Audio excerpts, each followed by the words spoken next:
paninindig ang Kongreso para tugunan ang oil prices. Gusto natin manawagan na ibaba ang VAT sa petrolyo at sa lahat ng mga bilihin. Ang mga magsasaka at mangingisda ng Batangas ay ngayon nasa ika-6 na araw sa Maynila. Nanggaling po sila ngayong umaga sa Liwasang Bonifacio, pero ngayon naman nasa Kongreso para manawagan na aprobahan na ng Kongreso ang pagbaba ng VAT sa lahat ng bilihin at pagsuspende ng VAT sa petroleum products. Sir, I understand you've already raised that during the previous meaning po nung unang araw ng pero nangyari comes kasi medyo may hirap daw kung ikano daw kung pagano ay malaki rin yung mababawas sa what's your take on that? Paano natin mapipressure o mapukonvince na kailangan po ito? Unang-una po, kapag gusto, may paraan. Ngayong araw nga, i-anunsyo daw ang pagsuspende ng excise tax. Pero ang VAT ang dapat suspendihin sa petroleum products. Pero ang focus ko actually ay hindi na sa substance o hindi sa proseso. Ang dami ng mga talakayan sa Kongreso tungkol sa substance. Ang dapat naman talakayan ngayon, ang proseso para sa pagbotohan sa pagbaba ng VAT. Ang Kongreso ay dapat hiwalay sa ehekutibo, ngunit hindi schedule ang botohan para sa pagbaba ng VAT dahil sa pagtutol ng Department of Finance at ng ehekutibo. Kaya ang aking karagdagang panawagan ngayong araw ay ipakita ng Kongreso na ito po ay independent at hayaan ang mga miyembro ng Kongreso na magpakita ng kanilang posisyon sa pagbaba ng VAT.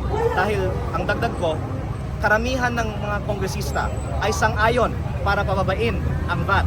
May iilan lang sa ating gobyerno na kumaharang sa pagbaba ng VAT. Kasama na dito si Secretary Ralph Recto dahil sa kanyang position paper na masyadong malaki daw ang mababawasan sa koleksyon ng ating gobyerno. Pero sana maawa naman ang ating gobyerno sa aking mga kababayan mula sa Batangas na malayong binyahe para makarating dito at pagbigyan ng panawagan na ibaba ang VAT ng ating pamahalaan. Kasama na po ang ating kababayan si Secretary Ralph Recto. Did you be pushing this po? Pumunta kayo sa Ako po ay nagpalista na para magtanong mamaya. Pero hindi po ako naniniwala na productive ang ating mga hearings kasi wala naman pong aksyon sa pag-suspende ng VAT. Ang sinabi po ng DOF noong Miyerkules ay pinag-aaralan pa ito. Panahon na para magdesisyon at hindi na para pag-aralan lamang ang pagsuspende ng VAT. At sana po dahil nandito ang ating mga kababayan na nanawagan para umaksyon na, magkaroon po ng mas decisive na action ngayong araw.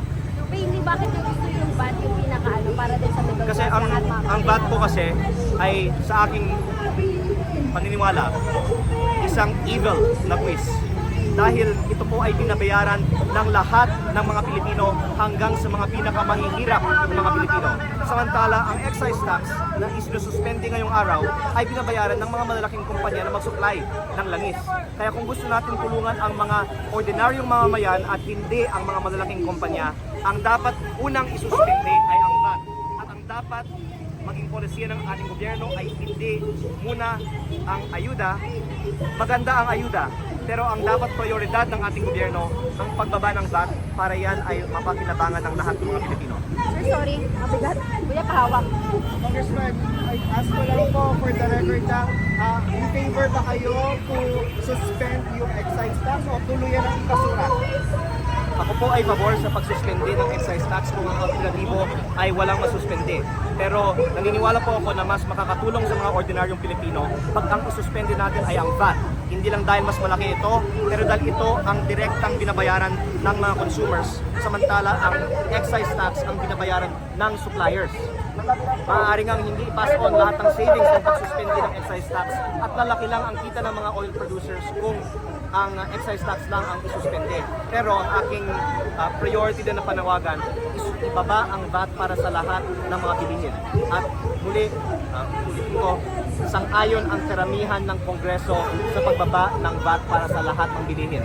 Ang Department of Finance, nung panahon ni Secretary Ralph Recto lang ay nagbigay ng position paper tutol sa pagbaba ng VAT.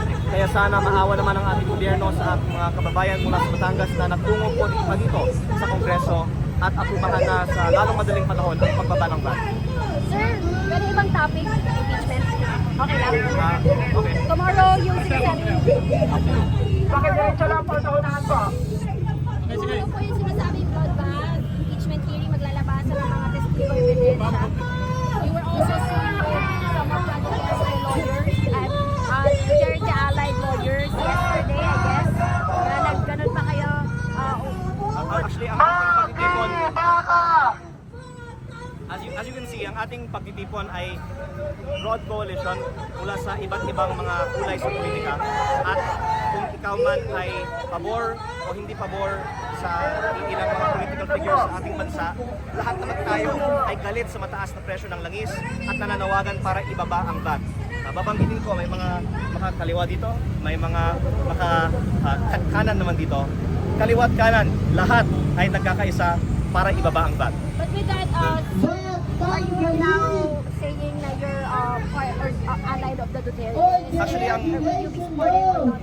ang aking tinawagan kahapon ay sumama ang lahat ng mga miyembro ng iba't ibang mga koalisyon sa ating mga pagtitipon para ibaba ang VAT at ang presyo ng mga bilihin. At para mangyari ito, hindi pwedeng iilan lang ang magkaisa. Dapat lahat ay magkakaisa. Kaya para maipatupad ang mga polisiyang makakatulong sa mas maraming mga Pilipino, gusto natin pong imbitahan at samahan ang iba't ibang mga sektor sa ating politika. Your thoughts sa impeachment hearing or sa impeachment ni VP? Mas gusto kong aprubahan na ang pagbaba ng VAT. Kaya kung ako man ay mabigyan ng anumang oras para magsalita sa Kongreso, ang tatanungin ko na lang sa Kongreso, bakit hindi ang pagbaba ng VAT, pati ang pag-aproba ng abolition ng provincial wage at ang iba pang mga economic measures ay hindi pa na-schedule? Bakit natin inuuna ang iba pang mga bagay, anuman ang substance ng ibang mga bagay, habang ang mga long pending economic measures ay tilang hinaharangan pa ng mga miyembro ng kabinete? No comment on impeachment. Actually, I'm answering your question by saying, bakit inuuna ang ibang mga bagay habang may mga economic measures na tila hinaharang sa pag-schedule sa pagbotohan sa Kongreso? Dapat ito ang i-prioritize dahil ito ang mas hinahanap ng ating mga kababayan. Thank you po. Alright, thank you po. Nandito ulit kami sa... Marami pa rin dumadating ha. Tuloy-tuloy pa rin po yung pagdating po ng tao po dito. May mga tumatawid pa.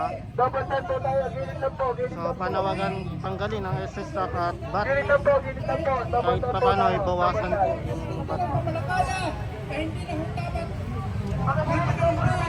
Basahin natin, ayan, VAT exercise tanggalin. Ibasura ang VAT. Ang unang distrito sa Batangas, Ayan, dami pa rin tumatawid oh. Dami pa rin dumadating dito. at dito pa ngayon sa Kongreso, grabe nga sinusuportahan. Ayan, para updated na lang kayo pala, pa-share dyan, pa-subscribe na lang po sa ating channel.